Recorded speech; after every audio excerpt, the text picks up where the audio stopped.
Thanos the mad Titan, ब्रह्मांड का वो राक्षस जिसके हाथों थॉर की मौत होनी है, ऐसा ब्लैक विंटर ने थॉर को दिखाया था। पर थैनोस जानता है कि थॉर को हराना अब पहले से भी ज़्यादा मुश्किल है, क्योंकि अब थॉर के पास ओडिन फोर्स भी है। इसलिए उसे कुछ ऐसी शक्तियां जुटानी होंगी जो थैनोस को थॉर को हराने में मदद करेंगे। इसलिए अब थैनोस, जो कि खुद डार्कनेस है, उसे किसी ऐसे को ढूंढना है जो थैनोस से भी ज़्यादा डार्क हो। और जब अंधेरे का नाम आता है तो सबसे पहले नल द किंग इन ब्लैक को याद किया जाता है। वो घना अंधेरा जिसका अस्तित्व सबसे प्राचीन है। जब इस अनंत ब्रह्मांड में कोई नहीं था तब बस अंधेरा और उसमें मदमस्त नल था। लेकिन एक दिन सेलेस्टियल उसके इस अंधेरे में किसी रोशनी की तरह प्रकट हुए। वो गोल्डन आर्मर में आए थे जिसको भेद पाना किसी भी शक्ति के लिए नामुमकिन जैसा था। सेलेस्टियल शायद नल से वाकिफ थे, इसलिए वो एक से अधिक आए थे। लेकिन नल ने उस अंधेरे में कभी हथियार इस्तेमाल ही नहीं किया था, क्योंकि उसकी ज़रूरत ही नहीं पड़ी थी नल को। पर फिर भी पहली बार नल ने अपने उस अंधेरे में अपने लिए एक हथियार बनाया, और उस हथियार से उसने उन सेलेस्टियल्स का घमंड चकनाचूर कर दिया जिन्हें लगता था कि उनके कवच को भेद पाना नामुमकिन है। नल ने एक झटके में एक सेलेस्टियल का सर उसके धड़ से अलग कर दिया। पर एक दिन एक गॉड ने नल को जख्मी कर दिया, और इस तरह नल कुछ समय के लिए लोगों के लिए गायब हो गया। उसे कैद कर दिया गया एक ऐसी जेल में जो उसी से बनी थी। पर नल एक दिन उससे आज़ाद हो ही गया और उसने पृथ्वी पर हमला किया। पृथ्वी पर हाहाकार मच गया। अवेंजर्स ने उसे रोकने की कोशिश की, लेकिन वो सब नल के सामने कुछ नहीं कर सके। तब उसे सामने आना पड़ा जिसने पिछली बार नल को हराया था। वो एनिग्मा फोर्स थी, नल के विपरीत शुद्ध रोशनी, और उसका अवतार था एडी ब्रॉक। नल को सबसे ज़्यादा चिढ़ इसी एडी ब्रॉक से है, क्योंकि उसने नल को इस बार सिर्फ हराया ही नहीं बल्कि नल को सूरज में फेंक दिया था। उसे लगा इससे नल अंधेरे का स्वामी मर गया। शायद नल की जगह कोई और होता तो वो मर भी जाता, लेकिन ये नल द किंग इन ब्लैक था। वो जीवित तो बच गया, क्योंकि उसके पास जो शक्तियां हैं उसे पाने के लिए इस ब्रह्मांड में अनेकों शिकारी हैं जो नल का शिकार करना चाहते हैं।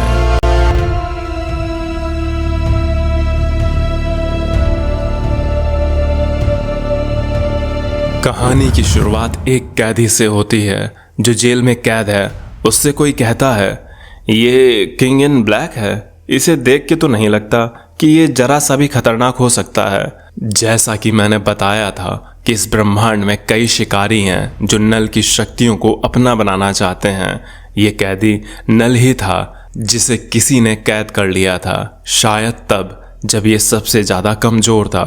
वो जेलर नल को तंग करता है, जिस पे नल ने अपनी जख्मी आवाज़ निकाली। जेलर ने कहा, ओह, तो ये चूहा फुफकारता भी है। तुमने तो मुझे डरा दिया, पर तुम जो भी हो, कहीं के भी किंग हो, और तुम्हारा अब यही नया घर है। तुम जिंदगी भर यहीं सड़ने वाले हो, या हो सकता है तुम्हें मेरी रानी उससे पहले ही निकाल के तुमसे वो हासिल कर लें जो वो तुमसे चाहती हैं, और वो ऐसा कर ही लेंगी, इसमें कोई शक नहीं है। तो तुम अपनी इन गहरी सांसों को बचा कर रखो और इस जेल की और मेरी आदत डाल लो। जिस पर नल ने कहा, तुम्हें क्या लगता है कि ये मेरी पहली जेल है? मैं इससे कहीं ज़्यादा तगड़ी जेल में कैद हो चुका हूँ और वहाँ से वापस भी निकला हूँ। क्लिंटार के मुकाबले ये जेल तो बस एक छोटा सा पिंजरा है।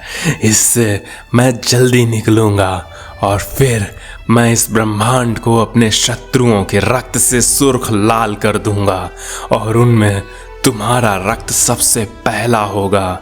तुम्हें अंदाजा नहीं है कि मैं क्या हूँ और मैं क्या कर सकता हूँ। उस जेलर ने कहा, तुम तो ऐसे धमकी दे रहे हो जैसे मेरे हाथ में कोई कलम है। मैं चाहूँ तो इस भाले से तुम्हारे शरीर से एक एक खून की बूंद निचोड़ सकता हूँ।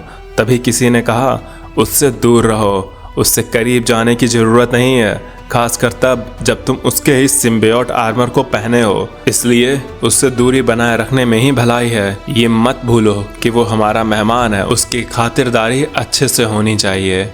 ये हेला थी और उसके साथ उसका जनरल टियर भी था। टियर ने उस जेलर को वहां से जाने को कहा क्योंकि उन्हें अकेले में नल से बात करनी थी। हेला ने नल से पूछा, कैसे हो?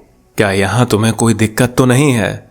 नल ने कहा, दिक्कत तो तुम्हें होगी जब मैं तुम्हारी इस छाती से तुम्हारी रीढ़ की हड्डी को तुम्हारे जिस्म से नोचूंगा और तुम्हारी अतड़ियों को फाड़कर अपने बच्चों में बांट दूंगा।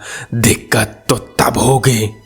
हेला नल के करीब जाती है। टियर कहता है, रानी, आपने इसके करीब जाने को मना किया था। हेला ने हंसते हुए कहा, उस जेलर के लिए इसके करीब जाना? हाँ, ये खतरनाक है, पर तुम्हारी रानी का इसके करीब जाना इसके लिए खतरनाक है। और इतना कहकर हेला नल का हाथ पकड़कर उसकी कलाई तोड़ देती है। नल कराते हुए भी गुस्से में कहता है,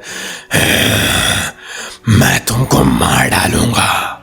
लेकिन हेला नल को इग्नोर करते हुए टियर से पूछती है, तो बताओ टियर ओडिनसन, तुम हमारे इस मेहमान के बारे में क्या जानते हो? टियर ने कहा, ये वॉइड से जन्मा एक अंधेरा साया है, जैसे ये ओब्लिवियन है। हेला ने बीच में रोकते हुए कहा, ना, ये ओब्लिवियन नहीं है, बल्कि ये ओब्लिवियन बनना चाहता है। ओब्लिवियन तो महान लिविंग ट्राइब्यूनल के करीब बैठता है, ये उसके आसपास भी नहीं आता। क्यों, सही कहा ना मैंने नल? नल बेबसी में सिर्फ इतना कह पाता है कि वो एक दिन इन सबको खत्म कर देगा। पर हेला नल को याद दिलाती है कि नल जब आज़ाद हुआ उसने अपना नया होस्ट एडी के बेटे को चुना, पर उसने धरतीवासियों को कम आंका। तुम्हारी चाल तो अच्छी थी, तुम जीत भी जाते उन धरतीवासियों से, पर तुम भूल गए कि सदियों पहले तुम्हें जिस रोशनी की शक्ति ने हराया था उसे तुम्हारे जागने की भनक मिल चुकी थी।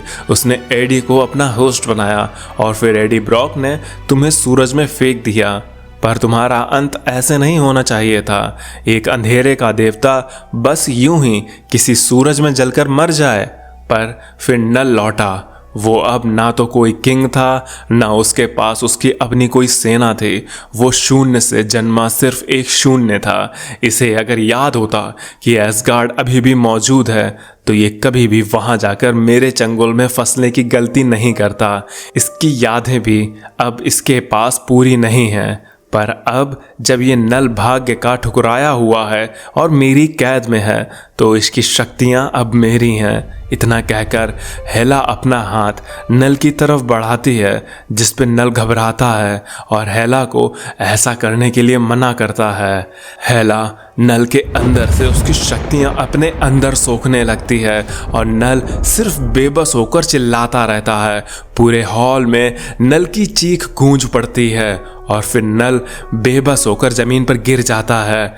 ये टॉर्चर नल के साथ काफ़ी पहले से चल रहा था और इसीलिए नल ने इतने दिनों बाद वो महसूस किया जिसे महसूस किए उसे एक अरसा बीत गया था। ये एहसास डर का था क्योंकि नल को समझ आ रहा था ये पिंजरा उसके लिए जेल नहीं है बल्कि उसका अंत है। पहले से कम लगता है अंधेरे का देवता अपनी उपयोगिता खो रहा है। अगर तुमने अपनी शक्तियों को नहीं बढ़ाया तो मैं तुम्हें वही बना दूंगी जो तुम हो, नथिंग। मतलब नल यहाँ हेला के लिए किसी बैटरी के जैसा था जिसकी शक्तियों को एब्जॉर्व करके ही हेला और ताकतवर बनना चाहती है। लेकिन हेला का इस ताकत से क्या करने का मोटिव हो सकता है ये तो वही जानती है। और फिर हेला और टियर वहाँ से चले जाते हैं। पिंजरे में कैद बेचारा नल खुद को कोस रहा होता है। नथिंग, नथिंग, क्या मैं सच में कुछ भी नहीं हूँ? एक मिनट, उस औरत ने बोला कि मैं कुछ नहीं हूँ, तो अब मैं दिखाता हूँ कि मैं कुछ भी नहीं हूँ। इतना कहकर नल शांति से बैठ जाता है और अगले ही पल नल उस पिंजरे से गायब हो जाता है। तभी उस जगह पर जेलर आते हुए बोलता है, मैं लौट आया नन्हे दानव। अरे ये पिंजरा तो खाली है, अच्छा, तो तुम मेरे साथ खेल खेल रहे हो। ऐसे खेल तो मैंने बहुत से खेले हैं। और इतना कहकर वो जेलर उस पिंजरे में अपना भाला घुसेड़ता है, क्योंकि उसे लग रहा था कि नल उसी पिंजरे के अंदर से अदृश्य होने का जादू कर रहा है। और तभी नल की आवाज गूंजती है। जेलर समझ गया कि उसकी लगने वाली है। नल ने कहा, क्या तुमने कभी ऐसे खेल खेले हैं जहां कोई होकर भी नहीं होता और नहीं होकर भी होता है? मैं उस पिंजरे में हूं भी और नहीं भी। क्या मैं इस कमरे में हूं? हाँ, मैं हूं यहाँ पर। जेलर को उसकी गलती समझ आ गई थी। उसका शरीर जम गया था, वो हिल भी नहीं पा रहा था। और तभी नल ने उस जेलर का सर उसके शरीर से एक झटके में अलग कर दिया। जैसा नल ने उस जेलर से कहा था कि जब भी वो इस पिंजरे से आज़ाद होगा वो सबसे पहले उसका ही वध करेगा।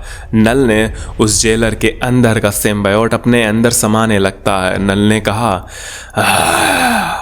आ जाओ मेरे बच्चे, मेरे पास वापस आओ। तुम भी तब से इस तुच्छ शरीर के अंदर फंसकर तड़प रहे होगे। अब आ जाओ और मेरी शक्तियां बढ़ाओ। हमें मिलकर अभी ढेरों काम करने हैं। जिसके बाद नल उस कमरे से जाने लगता है। उसे रोकने के लिए एक गार्ड और आता है, लेकिन नल वहां से गायब होकर उस गार्ड के पीछे आकर उसकी रीढ़ की हड्डी ही खींच लेता है। और अब नल उस गार्ड का भी सिम्बियोट अपने अंदर समा लेता है। और फिर देखते ही देखते सभी गार्ड नल की तरफ दौड़ते हैं, लेकिन वो नहीं जानते नल किस बला का नाम है। वो अंधेरे का स्वामी, सेलेस्टियल को मार गिराने वाला एक दानव है। नल ने सभी गार्ड्स को बड़ी आसानी से मारकर उनके सिम्बियोट्स को अपने अंदर समा लिया।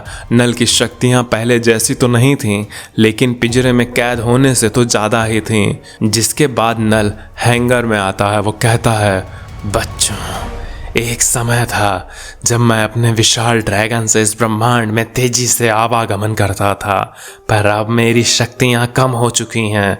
इसीलिए मुझे इन तुच्छ मशीनों का सहारा लेना पड़ रहा है। पर मुझे अपनी ताकत फिर से हासिल करनी होगी। लेकिन कैसे? मैं ये सब कैसे करूँगा?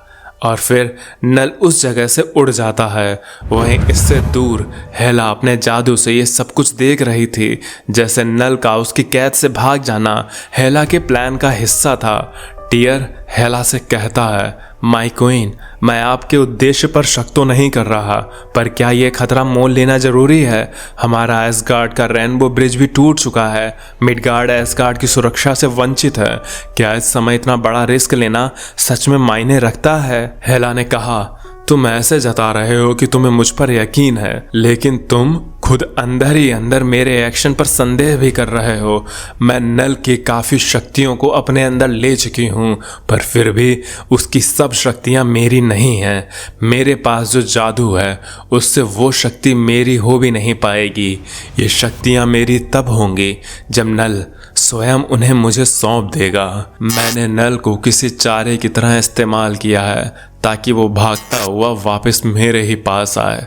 अगर नल एक चारा है तो उसके लिए शिकारी भी तो होना चाहिए। समय आ गया है उस शिकारी को बुलाने का। तब हम देखते हैं थैनोस द मैड टाइटन को, हेला का वो शिकारी जो उसके लिए नल का शिकार करेगा।